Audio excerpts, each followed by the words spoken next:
હવે છે ને જે વસ્તુઓ આપણે જોવા માટે જઈએ છીએ, ખરેખર ચેપ્ટર જ્યારથી શરૂ થયું ત્યારથી આપણને એવી તપાસ હતી કે પીએન જંકશન ડાયોડ આપણે એટલા માટે બનાવ્યો કે જે મેટલ હતા, વાહકો હતા, એના IV સંબંધો છે એ આપણા કંટ્રોલમાં નહોતા, સુરેખ જ મળતા હતા હંમેશા. આપણે એવા પદાર્થો શોધવા હતા કે જેના પ્રવાહ વિરુદ્ધ વોલ્ટેજના જે ગ્રાફ છે એને આપણે કંટ્રોલ કરી શકીએ. કોઈ પણ ઇન્સ્ટ્રુમેન્ટ છે, લાઈક રેઝિસ્ટર છે, કેપેસિટર છે, એના પ્રવાહ વિરુદ્ધ વોલ્ટેજના જે આલેખ હોય ને એને એની સ્થિત લાક્ષણિકતા કહેવાય. કોઈ પણ ઇન્સ્ટ્રુમેન્ટ છે એના IV ગ્રાફ જે હોય, I વિરુદ્ધ V નો આલેખ, એને એની સ્થિત લાક્ષણિકતા કહેવાય, સ્ટેટિક કેરેક્ટરિસ્ટિક. આપણે જે જોવા માટે જઈ રહ્યા છીએ એ પીએન જંકશન ડાયોડની સ્થિત લાક્ષણિકતા છે. તમે ઓલરેડી એક સ્થિત લાક્ષણિકતા ભૂતકાળમાં ભણીને આવો છો, એ છે વાહકોની સ્થિત લાક્ષણિકતા, ઓહમનો નિયમ. એમાં તમે એવું કરતા હતા કે કોઈ એક અવરોધ લઈને એને એક ચલિત બેટરી સાથે જોડતા હતા, બેટરી ઉપર આવું તીર કરતા હતા નાના હતા ત્યારે. પછી અહીંયા એક શરૂ બંધ કરવા માટે સ્વિચ મૂકતા હતા, કી અથવા કળ. રેઝિસ્ટન્સ છે. હવે તમારે ગ્રાફ દોરવો છે I વર્સિસ V નો. ફિઝિક્સમાં છે ને એવી ફેશન છે કે જે ભૌતિક રાશિ તમે બદલતા હો ને એને X અક્ષ ઉપર રખાય, અને જે બદલાતી હોય એને Y અક્ષ ઉપર રખાય. તો વોલ્ટેજ આપણે બદલવાના છે એટલે એ X અક્ષ ઉપર છે, પ્રવાહ બદલાય છે Y અક્ષ ઉપર છે. X અને Y એમ માપવા પડશે, વોલ્ટેજ માપવા પડશે. વોલ્ટેજ હંમેશા સમાંતરમાં અચળ રહે, એટલે વોલ્ટમીટર જે જોડવામાં આવે એ રેઝિસ્ટરની સમાંતર હોય. કરંટ છે એ સિરીઝમાં અચળ હોય, કરંટ માપવો પડશે, એટલે એ મીટર, કરંટ માપવા માટેનું જે મીટર છે એ શ્રેણીમાં જોડવામાં આવે, એ મીટર. તો આ સિમ્પલ સર્કિટ છે જે તમે ઓલરેડી 10મામાં ભણીને આવો છો, ઓહમના નિયમ માટે. તમે બેટરીના વોલ્ટેજ બદલતા હતા અને કરંટ તમે મેજર કરતા હતા, એને આધારે પોઈન્ટ મૂકતા હતા, અને તમે જોયું કે બધા પોઈન્ટ એક લાઇનમાં આવે છે, એટલે તમે એવું તારણ કાઢ્યું કે ઓહમના નિયમ પ્રમાણે I ચાલે છે V. હવે મારે અહીંયા ચેન્જ શું કરવાનો છે? આ જે સ્થિત લાક્ષણિકતા છે એ કોઈ વાહકની છે, મારે જોઈએ છે સ્થિત લાક્ષણિકતા પીએન જંકશન ડાયોડની. એટલે સૌથી પહેલા અહીંયાથી રેઝિસ્ટર કાઢીને હું પીએન જંકશન ડાયોડ જોડીશ. બીજી વસ્તુ, તમે નાના હતા એટલે તમને કોઈ કીધું નહીં ત્યારે, નહીં તો ખરાબ લાગે, કોઈ દિવસ ચલિત બેટરીઓ હોતી નથી દુનિયામાં, પણ ત્યારે તમને એવું સમજાવી દીધું કે આ બેટરી ચલિત છે ને આવી હોય ને વોલ્ટેજ બદલી ગયા, તમે કહો હોય સાહેબ કહેતો હોય જ. એટલે ત્યારે ગાડી હાલી ગઈ. તમે કોઈ દિવસ ભાર્યું ગામમાંથી એક સેલ લઈ આવો DC નો 1.5 વોલ્ટનો, ને એને બદલી શકો એવું ક્યાં ચકડું બકડું જોયું છે? આમ એવું હોય જ નહીં. બેટરીઓ કોઈ દિવસ વેરિયેબલ ન હોય, બેટરીઓને વેરિયેબલ બનાવવી પડે. નોર્મલી મેં અહીંયા થોડા ઇન્સ્ટ્રુમેન્ટ બતાવ્યા છે, જો આ વેરિયેબલ બેટરી છે, પણ એકચ્યુઅલમાં બેટરીને વેરી કરવા માટે એમાં ગોઠવણ કરેલી છે, બદલવા માટે. કરવામાં શું આવે કે બેટરીની સમાંતરમાં એક બદલી શકાય એવો અવરોધ જોડી દેવામાં આવે. અવરોધ બદલી શકાય. જો હું જોડું છું, આ ભાઈને તમે ઓળખો છો, ખાલી આ બેટરી. હવે હું શું કરીશ, જો બેટરીનો અહીંથી શેડો કાપીને એક અવરોધ જોડી દઈશ.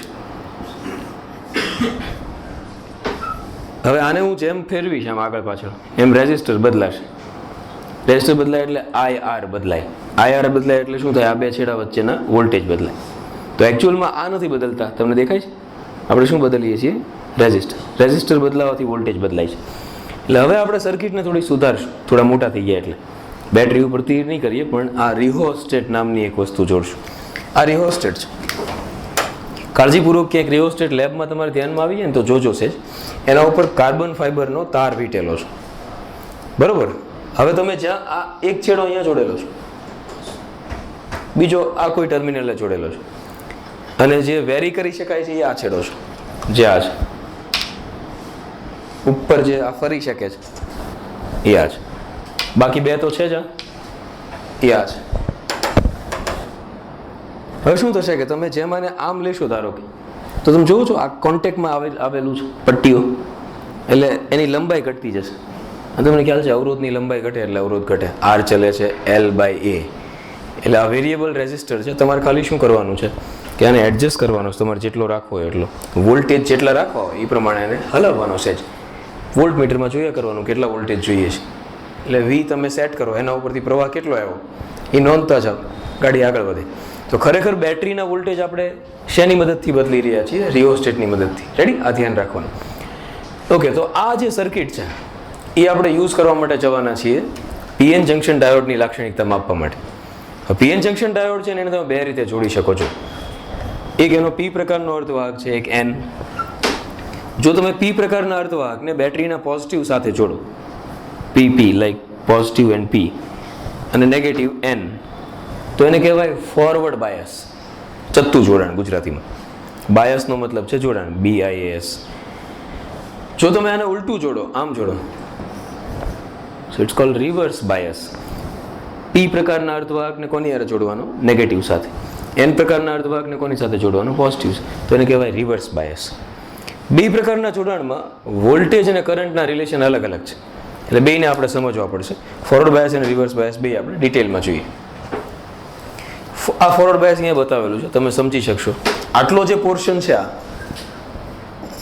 આ બીજું કાંઈ નથી, વેરિયેબલ બેટરી છે, જે તમે 10માં ખાલી સિમ્પલી બતાવી દીધા હતા. એ થોડી અહીંયા આપણે એક્સટેન્ડ કરી, આમ લંબાવી. આટલું ક્લિયર થઈ ગયું? એમીટર શું કામ જોડેલું છે? પ્રવાહ માપવા માટે. શ્રેણીમાં કેમ જોડેલું છે ભાઈ? શ્રેણીમાં પ્રવાહ અચળ હોય. પીએન જંકશન ડાયોડ એટલા માટે જોડ્યો છે કે આપણે એની તો લાક્ષણિકતા માપવી છે. અને વોલ્ટમીટર સમાંતરમાં કેમ જોડ્યું છે? તો કે સમાંતરમાં વોલ્ટેજ અચળ હોય. કોઈ દિવસ છે ને સર્કિટો ગોખવાની ટેવ નથી પાડવાની આપણે. જ્યાં સુધી તમને એવી નહીં ખબર પડે કે સર્કિટનો દરેક ઘટક છે એ શું ભાગ ભજવે છે, ત્યાં સુધી છે ને એને તમારે પાકી કરવી પડશે. તો એમાંથી બચવાનો સીધો સાધો આઈડિયા એ જ છે કે તમે સમજી લો કે બધી વસ્તુઓ પોતપોતાની જગ્યાએ શું કામ છે એ ખ્યાલ આવી જશે, એટલે વાર્તા બદલાય, ક્લિયર થઈ જશે. બેટરીને બદલી નથી શકાતી, એને બદલવા માટે આ અવરોધ છે, એ કેવી રીતે બદલે છે એનો જવાબ આપણી પાસે હોય. એટલે આ આખો આઈડિયા આપણા મગજમાં ક્લિયર કટ હોવો જોઈએ. આ ડાયાગ્રામને ગોખવી ન પડવી જોઈએ. હવે પી પ્રકારનો અર્ધવાહક છે, શેની સાથે જોડેલો છે? જુઓ તો પોઝિટિવ, એટલે કયા પ્રકારનું જોડાણ થયું? Forward bias. અને બરોબર, PPNN આ ફોરવર્ડ બાયસ છે. ઓકે, હવે માનો કે હું શું કરવાનો છું? વોલ્ટેજ બદલતો જવાનો છું, પ્રવાહ માપવાનો છું.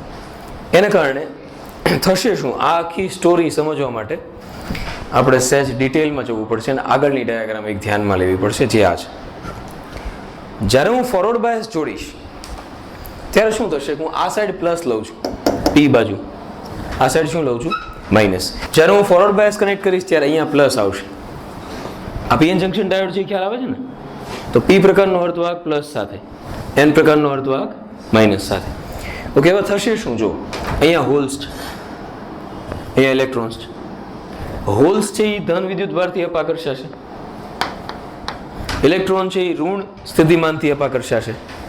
એટલે બે પ્રેશર થશે, બે બાજુથી અપાકર્ષણ થશે, જેને કારણે વચ્ચે જે ડેપ્લેશન સ્તર આવેલું છે એની જાડાઈમાં સિમ્પલ લોજિક ક્લિયર? ઓકે, હવે ડેપ્લેશન સ્તરની જાડાઈ ઘટી જશે. આ પરિસ્થિતિમાં બનશે એવું કે આ જે ધન વિદ્યુત ભાર છે એના તરફ આ ઇલેક્ટ્રોન છે એ આકર્ષાશે, બરોબર?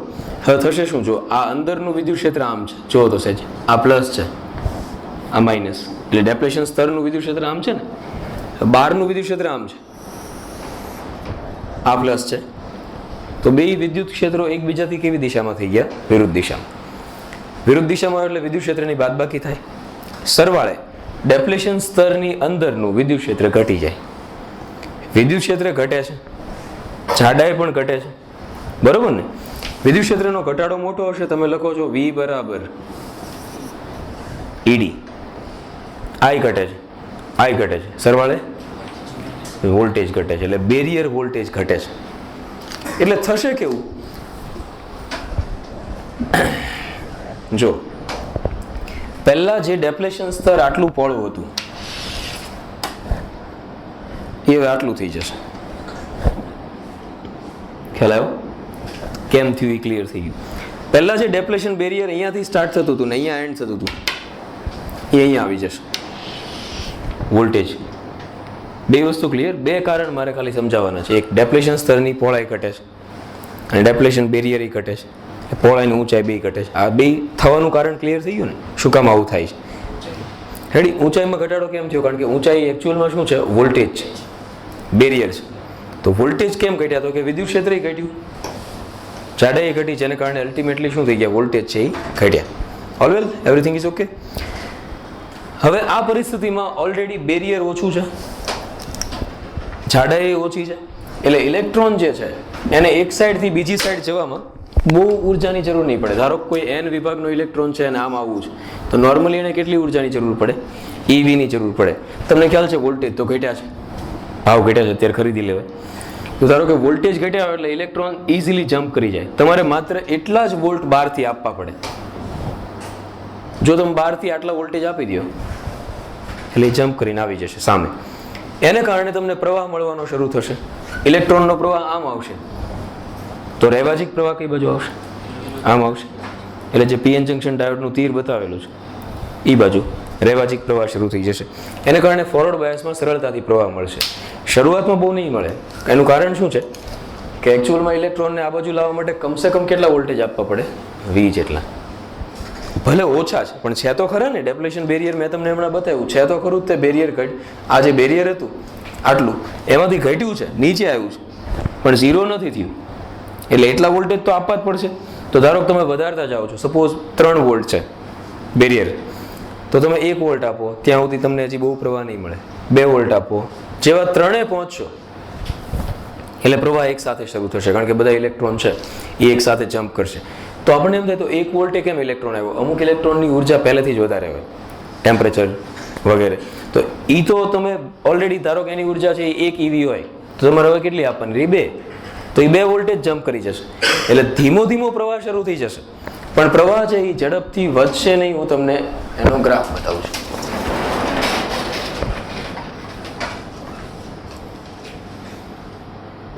ઓકે, આવું થશે.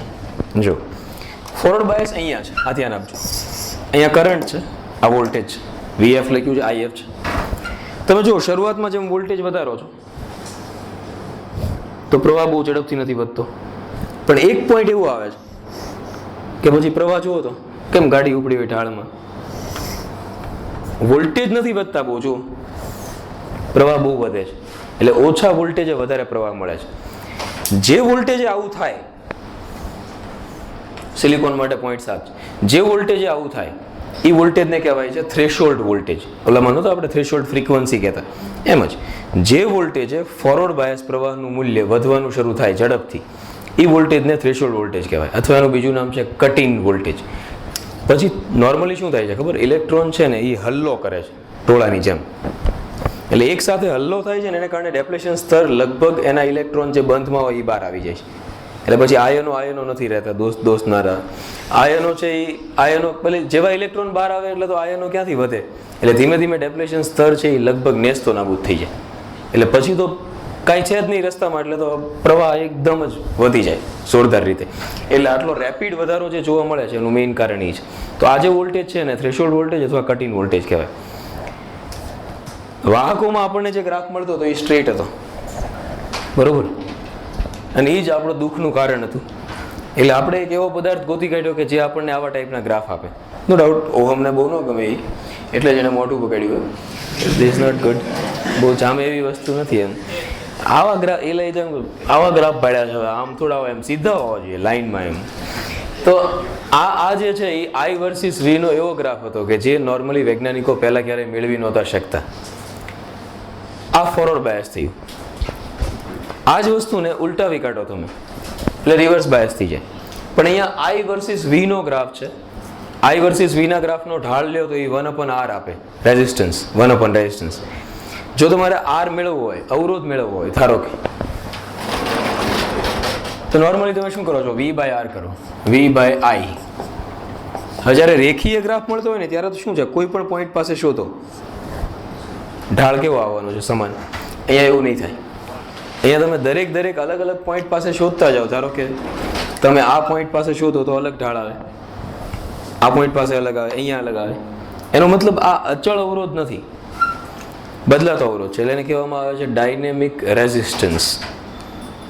એને સ્ટેડી રેઝિસ્ટન્સ નથી કહેવાતો. ડાયનેમિક એટલે ખ્યાલ આવે ને તમને? ડાયનેમિક એટલે જે વસ્તુ કોન્સ્ટન્ટલી બદલાયા કરતી હોય. તો ડાયનેમિક અવરોધ છે. કોઈ પણ પોઈન્ટ પાસે માપવો હોય તો 2 રસ્તાઓ છે. એક, કાં તો તમે સ્પર્શક દોરો tan θ, અથવા ઈ પોઈન્ટ પાસે ધારો કે માપવો છે તો તમે આમ એક ક્રોસ લઈને, આ ડેલ્ટા I થઈ ગયું y અક્ષ, x અક્ષ જે લ્યો એ શું થઈ જશે? Delta V. પછી શું લઈ લેવાનું? Delta V upon delta I. એટલે તમને રેઝિસ્ટન્સ ઈ જગ્યાનો મળે. નોર્મલી છે ને ફોરવર્ડ બાયસનો રેઝિસ્ટન્સ કિલો ઓહમના ક્રમનો હોય છે. 0.5 કિલો ઓહમથી શરૂ કરીને 1 કિલો ઓહમ આસપાસ મેક્સિમમ. ફોરવર્ડ બાયસમાં પ્રમાણમાં અવરોધ ઓછો છે. રિવર્સ બાયસ કરતા. હવે રિવર્સ બાયસ આપણે જોવા જઈએ ત્યારે ખ્યાલ આવશે.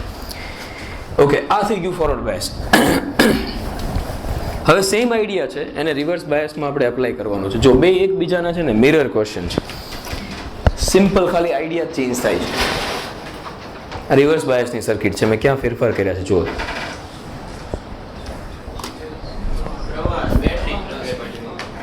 રેડી? પછી તમે એ જોયું બેટરી થોડી મોટી આવી ગઈ. રિવર્સ બાયસમાં વોલ્ટેજ વધારે આપવા પડે પ્રમાણમાં, એટલે બેટરી વધારે આવી. શું કામ આપવા પડે એ કહું. અહીંયાથી તીર અહીંયા હોવું જોઈએ, એટલે કેમ તફાવત શોધોની જેમ ગોતવાનો મળતો. અહીંયા તીર આમાં છે, ઓલામ નથી. આપણે તફાવત ને હા, તો એમ નહીં તો એવું દેખાવા માંડે બધું એમ. તો આ તો બહુ એવરીથિંગ ઇઝ ઓકે. અહીંયા એક નાની એવી ભૂલ છે, એટલે મસ્ત અહીંયા આવશે IR અને મિલી એમ્પિયર છે ને ત્યાં માઇક્રો એમ્પિયર આવશે. હવે જો રિવર્સ બાયસને સમજવા માટે આપણે પાછી જે આપણી જૂની ડાયાગ્રામ હતી એને ધ્યાનમાં લેવી પડશે. ઓકે, મેં શું કર્યું છે એ કહું છું.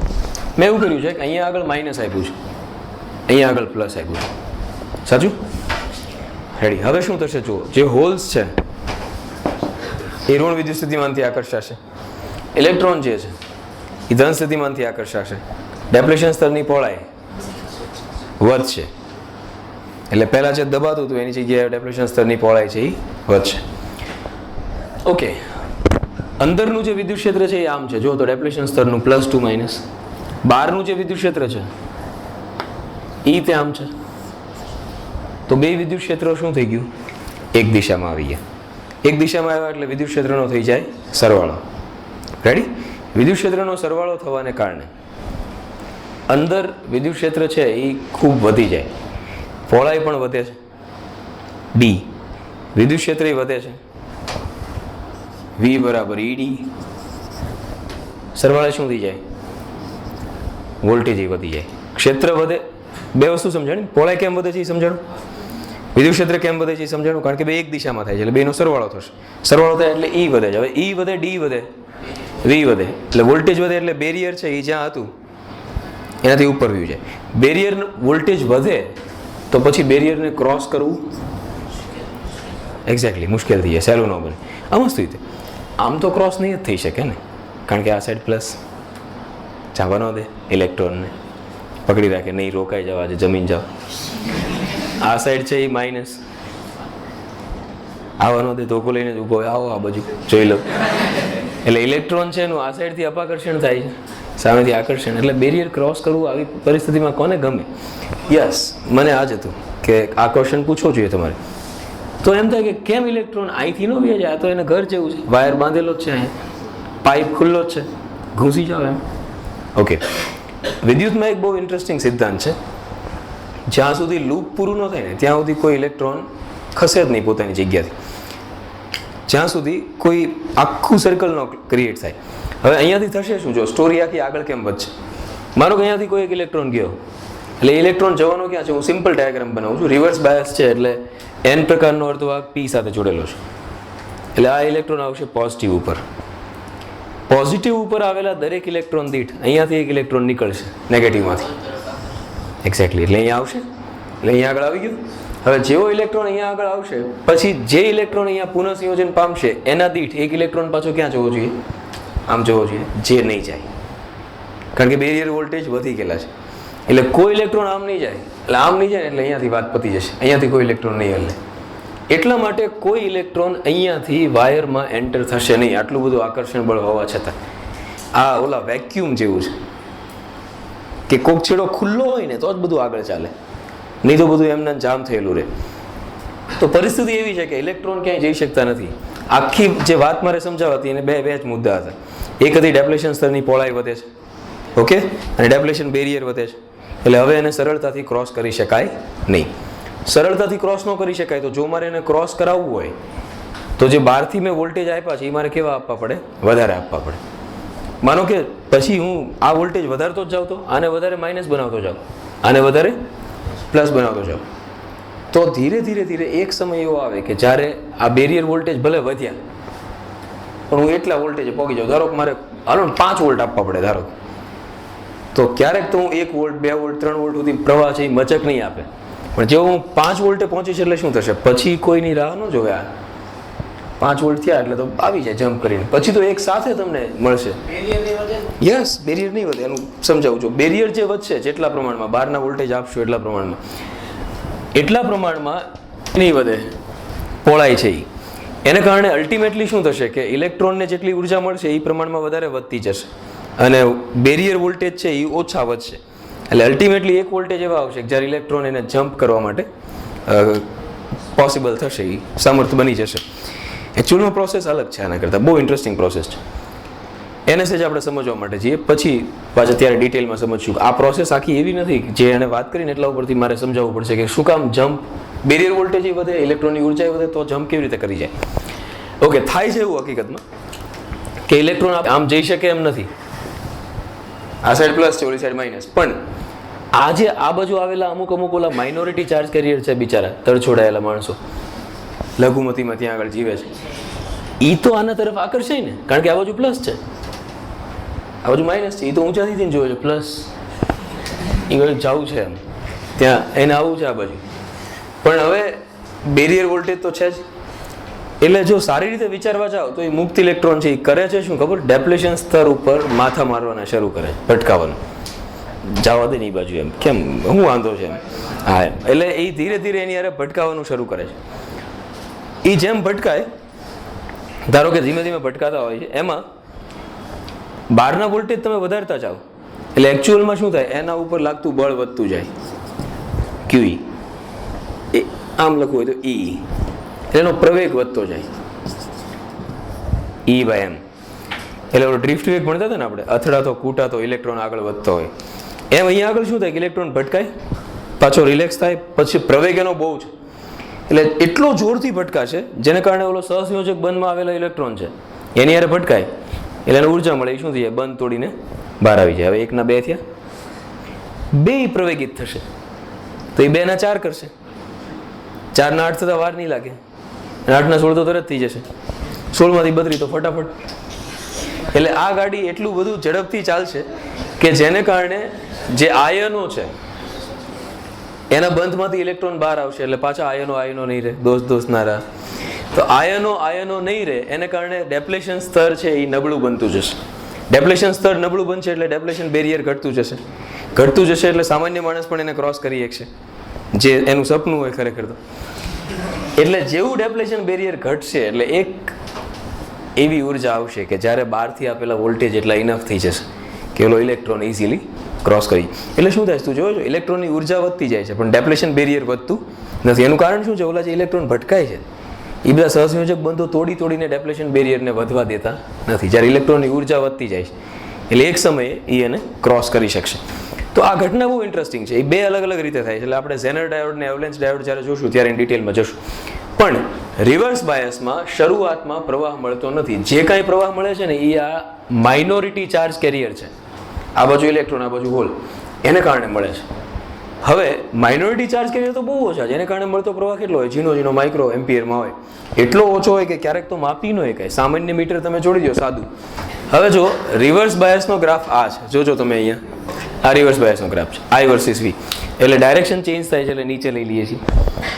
કરંટ તમે જો માઇક્રો એમ્પિયરમાં આવી ગયો. શું કામ ભાઈ માઇક્રો એમ્પિયરમાં આવી ગયો? કારણ કે ઓલું બેરિયર વોલ્ટેજ બહુ વધી જાય, ક્રોસ ઇઝીલી ઇલેક્ટ્રોન કરી શકતા નથી એટલે કરંટ ઓછો મળે છે. એ પરિસ્થિતિમાં શરૂઆતમાં તો પરિસ્થિતિ કેવી થાય છે, તમે વોલ્ટેજ વધારતા જાઓ અને આ કરંટ વધ્યો. આમ જો તો આ કરંટ મળ્યો કહેવાય કે થોડુંક તો વ્યાજબી રાખવું જોઈએ ને. આમ કરંટ આમ અહીંયા મળે, આમ જો આ એ માઇક્રો એમ્પિયરનું અહીંયા આવે ને એ પાછો તમે વોલ્ટેજ વધારતા જ જાઓ ને, હા કે નામાં માને જ નહીં, એટલો ને એટલો જ રહે. પ્રવાહમાં સહેજે ફેરફાર જ ન થાય કારણ કે જેટલા માઇનોરિટી ચાર્જ કેરિયર છે ગૌણ વિદ્યુતભાર વાહકો એ ખાલી વહેતા હોય, ગમે એમ કરીને જગ્યા કરીને ભીડમાંથી નીકળતા હોય, એને કારણે ઝીણો પ્રવાહ એકદમ વહેતો રહે. આ જે ઝીણો પ્રવાહ છે થોડો એને કહેવાય છે રિવર્સ સેચ્યુરેશન પ્રવાહ, કારણ કે એ સંતૃપ્ત થઈ ગયેલો છે, એમાં ફેરફાર થતો નથી. પણ અમુક માણસો એ હારી જાય કે ભાઈ વોલ્ટેજ વધારવાથી વધતો નથી, જવા દો મૂકો. વોલ્ટેજ વધારતા જ જાઓ, ધારો કે એક વોલ્ટેજ સડનલી એવા આવે છે કે જ્યારે પ્રવાહ છે એમાં બહુ જોરદાર વધારો થાય. આ લોકોએ ત્યાં પૂરું કરી દીધું, હકીકતમાં આમ હા એમ. તો પ્રવાહમાં બહુ રેપિડ વધારો થાય અને એટલો બધો વધી જાય પ્રવાહ કે ઘણી વખત તો જો ધ્યાન રાખવામાં આવે ને અશુદ્ધિનું પ્રમાણ યોગ્ય રાખવામાં આવે તો માઇક્રોમાંથી મિલીમાં વયો જાય, 1000 ગણો પ્રવાહ છે એ વધી શકે જો ધ્યાન રાખીએ તો, અને અશુદ્ધિનું પ્રમાણ મેન્ટેન કરીએ તો. સ્ટોરીને ફરીને સમજો, તમે વોલ્ટેજ વધારો છો ત્યારે શરૂઆતમાં ઓલા ગૌણ વિદ્યુતભાર વાહકોને કારણે પ્રવાહ ઝીણો ઝીણો મળે છે. સડનલી એક વોલ્ટેજ એવું થાય છે કે પ્રવાહ ઝડપથી વધે છે, પછી લગભગ વોલ્ટેજ બહુ વધારવો પડતો નથી, પ્રવાહ બહુ વધે છે. આવું થવાનું કારણ એ છે કે જે વોલ્ટેજ આવું થાય છે ત્યાં હકીકતમાં તમે ઓલા ઈવી વાળા વોલ્ટેજે પહોંચી ગયા છો, કારણ કે બેરિયર ઘટતું જાય છે, ઇલેક્ટ્રોનની ઉર્જા વધતી જાય છે. એક વોલ્ટેજ એવા આવી જશે જ્યારે કોઈ પણ ઇલેક્ટ્રોન એને ક્રોસ કરી શકશે.